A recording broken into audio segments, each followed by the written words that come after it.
السلام علیکم ورحمۃ اللہ وبرکاتہ۔ نحمدہ ونصلی علی رسولہ الکریم، اما بعد فاعوذ باللہ من الشیطان الرجیم، بسم اللہ الرحمن الرحیم۔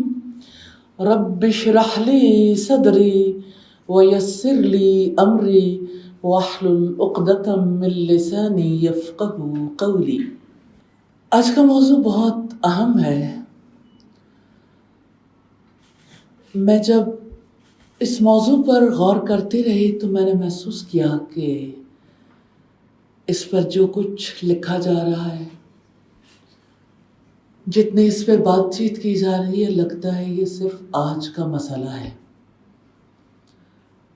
عدم برداشت کا تعلق صرف زمین سے نہیں ہے۔ جب آدم علیہ السلام کو پیدا کیا گیا، فرشتوں کے سامنے پیش کیا گیا،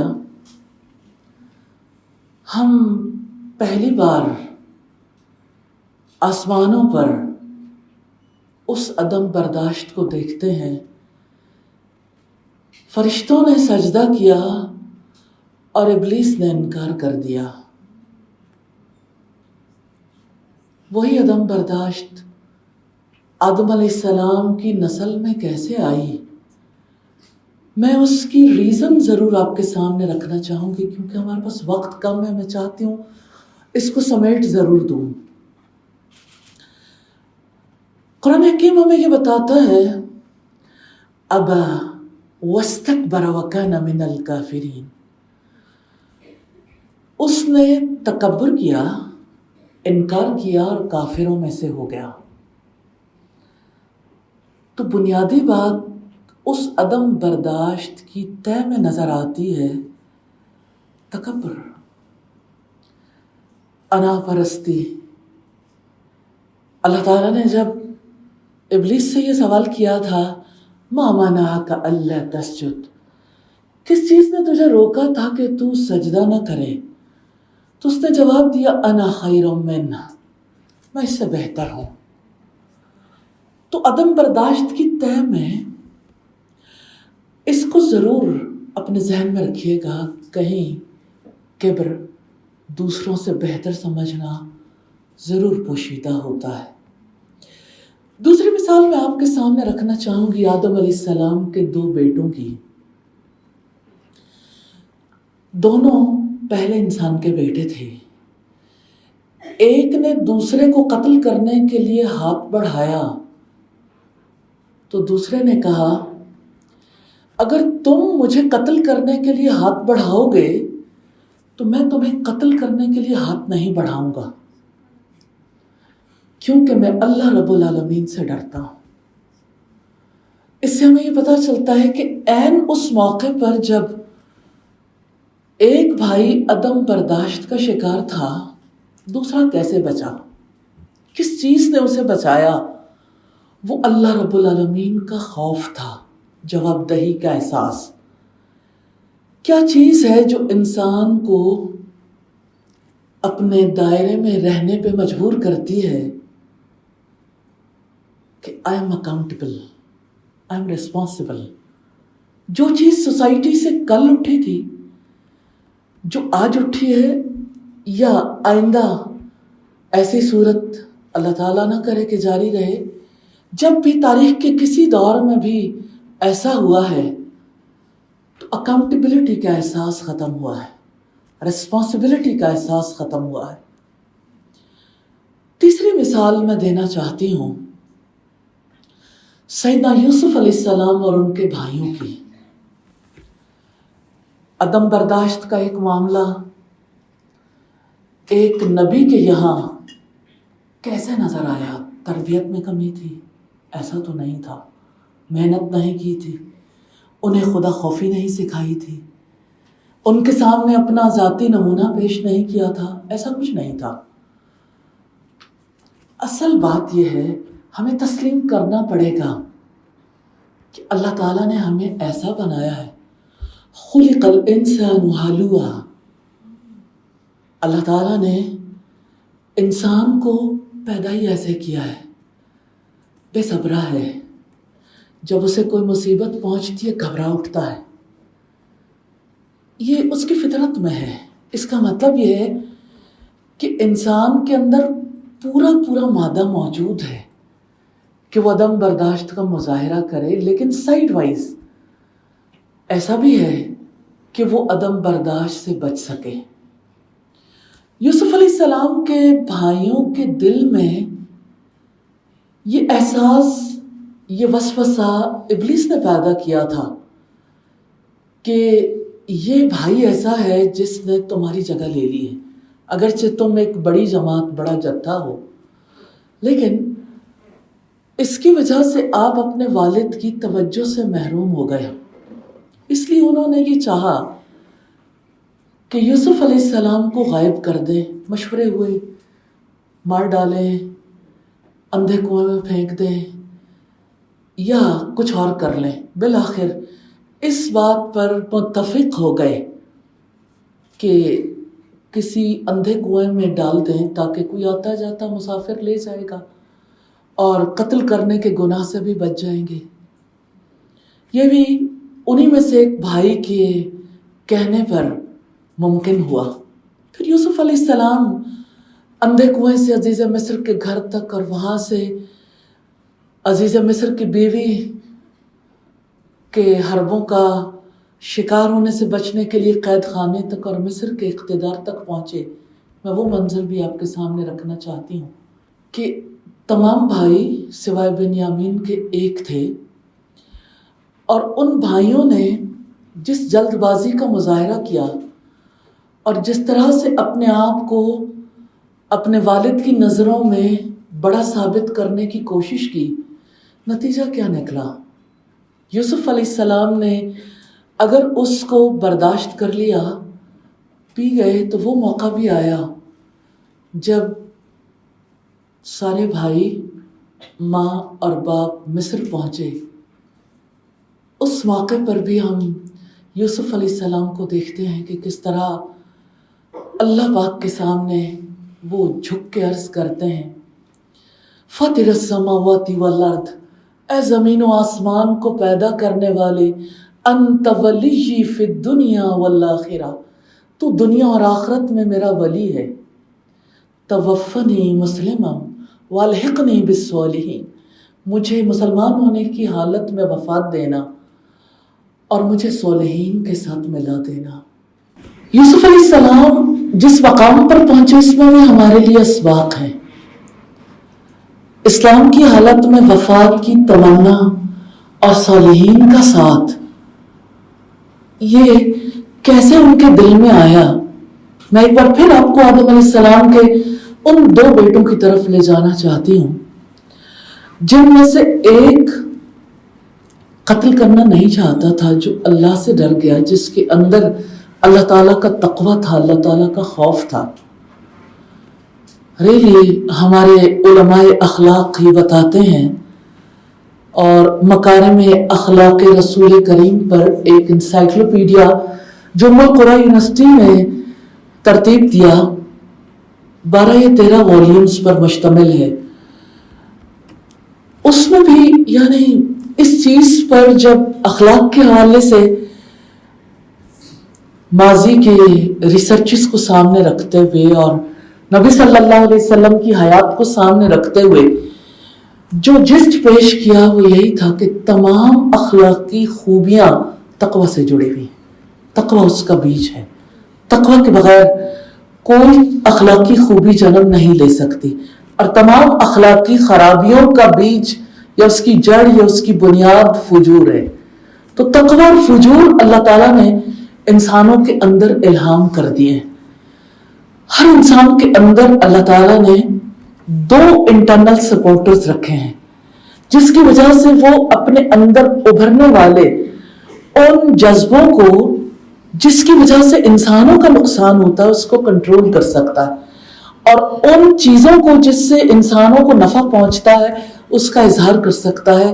ایک تو اچھائی اور برائی کی پہچان، فَأَلْهَمَهَا فُجُورَهَا وَتَقْوَاهَا، کہ اللہ تعالیٰ نے انسان کے اندر اس کا تقوی اور اس کا فجور الہام کر دیا ہے. دوسری چیز انسان کو اللہ تعالیٰ نے جو وزڈم دی ہے، یہ دونوں انسان کو سپورٹ کرتے ہیں. اسی طرح سے جیسے اللہ تعالیٰ نے انٹرنل سپورٹرز دیے، ایکسٹرنلی اللہ تعالیٰ نے انبیاء کو بھیجا اور اللہ تعالیٰ نے الہامی کتابیں بھیجی. ہر انسان کے دل کی سرزمین پر ہر وقت ڈیسیژن میکنگ چونکہ اس نے کرنی ہوتی ہے کہ جنگ جاری رہتی ہے. اسے باہر سے جب نیکی کی کال ملتی ہے تو اندر سے نیکی پاپ اپ ہوتی ہے، لیکن اگر باہر کے ماحول کی وجہ سے انسان کے اندر ریاکشن لگتا ہے تو اس ریاکشن کے لیے ظاہر ہے کہ اس کو سپورٹ کرنے والی پھر وہی کتاب اللہ ہے اور پھر وہی انبیاء کا اسوہ ہے. یہ میں نے بنیادی باتیں کچھ آپ کے سامنے رکھی ہیں اس حوالے سے کہ ہم سیرت طیبہ کے حوالے سے یہ دیکھ سکیں آپ صلی اللہ علیہ وسلم کا طرز عمل بھی، اور جس گروپ کو آپ نے پریپیئر کیا کیسے ان کے اندر وہ صفات آئیں. نبی صلی اللہ علیہ وسلم کی حیات سے میں 2-3 بنیادی اگزامپلز دوں گی. ایک تو آپ صلی اللہ علیہ وسلم جب مکہ میں تھے، آپ نے اپنے ہم وطنوں سے، اپنے رشتہ داروں سے جن کے ساتھ آپ نے صلہ رحمی کی تھی، جو آپ کو صادق اور امین کہتے تھے، ان سے آپ نے جو الزام سہے، کبھی آپ کو شاعر کہا گیا، جادوگر کہا گیا، آپ کو دیوانہ کہا گیا. آپ صلی اللہ علیہ وسلم نے ظاہر ہے کہ دکھ تو اٹھائے، آپ کو برا بہت لگتا تھا اور آپ تکلیف محسوس کرتے تھے، لیکن آپ اسے برداشت کرتے تھے. اور آپ کا جب مذاق اڑایا گیا، پھپتیاں کسی گئیں، آپ کے ساتھیوں کو تکلیف دی گئی، انہیں حبشہ کی طرف ہجرت کرنی پڑی، آپ کے ساتھیوں کو، آپ کے اہل خاندان کو جب لاک ڈاؤن میں رہنا پڑا شیب ابی طالب میں. یہ سارے واقعات ایسے ہیں جہاں ہمیں نبی صلی اللہ علیہ وسلم کی قدامت شخصیت نظر آتی ہے، کس طرح سے بڑا مشن آپ کا فوکس رہا.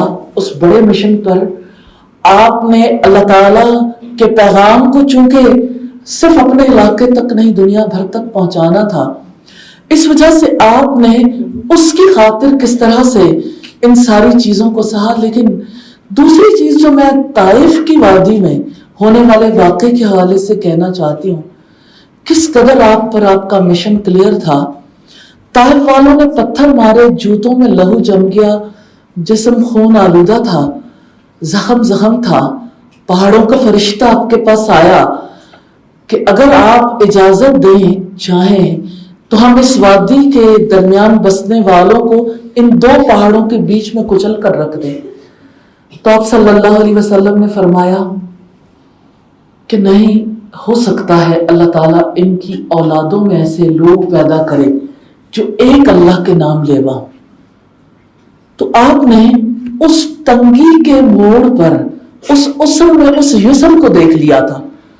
یہ وہ چیز ہے جس کی وجہ سے آپ صلی اللہ علیہ وسلم کے لیے خود کو کنٹرول کرنا اور ان ساری مشقتوں کو برداشت کرنا آسان ہو گیا تھا. قرآن حکیم میں جیسے آتا نا ان مع العسر یسرا، پڑھتے تو ہم بھی ہیں لیکن یقین کس قدر کم ہے. بے شک تنگی کے ساتھ آسانی ہے. ہم تنگی میں اس قدر ڈوب جاتے ہیں کہ تنگی کے سوا کچھ نہیں دکھتا، جس کی وجہ سے برداشت کرنا بے حد ڈیفیکلٹ ہو جاتا ہے.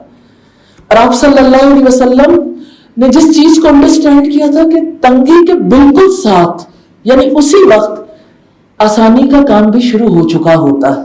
ایسا نہیں ہے کہ تنگی اکیلے آتی ہے. تو اللہ تعالیٰ کی جانب سے الحمدللہ نبی صلی اللہ علیہ وسلم کو ایسا حوصلہ ملا. آپ کا مشن آپ کے لیے سب سے زیادہ اہم تھا، جس کی وجہ سے آپ کے لیے ذاتی طور پر کنٹرول کرنا آسان تھا.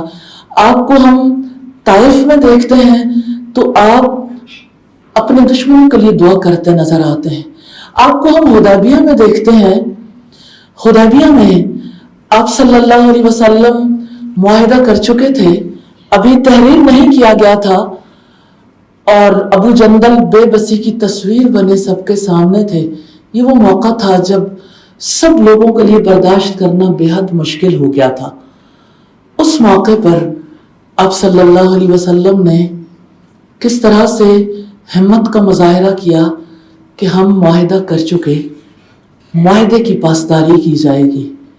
کچھ ویلیوز ہوتی ہیں جو انسان کے لیے سب سے زیادہ قدر و قیمت والی ہوتی، جن کے مطابق انسان زندگی بسر کرتے ہیں، تو ان کے لیے خود کو، اپنے جذبوں کو، جذبات کو کنٹرول کرنا آسان ہو جاتا ہے۔ نبی صلی اللہ علیہ وسلم کی حیات میں ہزاروں مثالیں، آپ کی پوری حیات برداشت کا، تحمل کا عملی نمونہ ہے، لیکن آپ نے جن کی تربیت کی، جن کو آپ نے سیلف کنٹرول سکھایا، وہ کس طرح سے ممکن ہوا؟ دو بنیادی چیزیں، اللہ تعالیٰ کے سامنے پیشی، آخرت کی جواب دہی کا احساس، اور دوسری بنیادی چیز تقویٰ، اللہ تعالیٰ سے ثواب کی امید رکھ کر اطاعت کے کام کرنا، اور اللہ تعالیٰ کے عذاب کے خوف سے اس چیز کو ترک کر دینا جس سے اللہ تعالیٰ نے روکا ہے۔ کسی بھی موقع پر ہم ایک ایسے دور میں جیتے ہیں جہاں ہم جس علم کو سب سے زیادہ پریفرنس دیتے ہیں، ترجیح دیتے ہیں، وہ سائنس ہے۔ اور آپ جانتے ہیں کہ میں کیمسٹری کی مثال جیسے آپ کے سامنے رکھتی ہوں کہ، اور جیسے سائنٹسٹ ہمیں بتاتے ہیں کہ ہر ایکشن کا ایک ری ایکشن ہوتا، تو ہم تو اس لیے اکٹھے ہوئے کہ اس ری ایکشن کو کیسے کنٹرول کیا جائے۔ خدا خوفی کے بغیر کنٹرول ممکن نہیں۔ اگر کوئی یہ چاہے کہ اللہ تعالیٰ سے تعلق کے بغیر، اللہ تعالیٰ کے آگے جواب دہی کے بغیر، اللہ تعالیٰ سے ثواب کی امید رکھے بغیر، اس کے عذاب کے خوف کے بغیر برداشت کر سکے کسی چیز کو، جبکہ وہ بدلہ لینے پہ قدرت بھی رکھتا ہے، تو ناممکن ہے۔ یہ ہمارا دین ہے، یہ ہمارا وحی کا علم ہے، قرآن حکیم اور نبی صلی اللہ علیہ وسلم کی تعلیمات، جس کی وجہ سے ہمارے لیے خود کو کنٹرول کرنا ممکن ہے۔ باقی باتیں آپ بہت اچھے طریقے سے جانتے ہیں، سب چیزیں جو ہم پر بیت رہی ہیں، آپ سڑک پہ نکلتے ہیں، کلاس روم میں ہیں، آپ ہاسپٹل میں جاتے ہیں، آپ کہیں بھی کسی مقام پر دیکھیے، عدم برداشت کا اصل سبب خدا سے دوری ہے، اپنے رب سے دوری، اپنے دین سے دوری، اور محمد رسول اللہ صلی اللہ علیہ وسلم کی تعلیمات سے دوری۔ آج بھی ہو جو براہیم کا ایماں پیدا، آگ کر سکتی ہے انداز گلستاں پیدا، اور تحمل اور برداشت انداز گلستاں ہی تو ہے۔ میں اللہ تعالیٰ سے دعا کرتی ہوں، اللہ تعالیٰ ہم سب کو اپنی طرف لوٹنے کا موقع عنایت فرمائے، اور اللہ تعالیٰ ہمیں توفیق دے کہ ہم اس کی کتاب قرآن مجید اور محمد صلی اللہ علیہ وسلم کی سنت کا علم حاصل کریں اور اپنی زندگی کو اسی کے مطابق ڈھالیں۔ شکریہ ادا کرنا چاہتی ہوں موقع دینے پر۔ میں اللہ تعالیٰ سے دعا کرتی ہوں آج کی مجلس سے ہمیں ضرور ایسی برکت نصیب کر دیں کہ ہم خود کو کنٹرول کرنے کے قابل ہوں، اور برداشت کا وہ لیسن جو ہم سیکھیں وہی دوسروں کو دینے والے بن جائیں۔ جزاکم اللہ خیر۔ سبحانک اللہم و بحمدک، نشہد ان لا الہ الا انت، نستغفرک و نتوب الیک۔ السلام علیکم ورحمۃ اللہ وبرکاتہ۔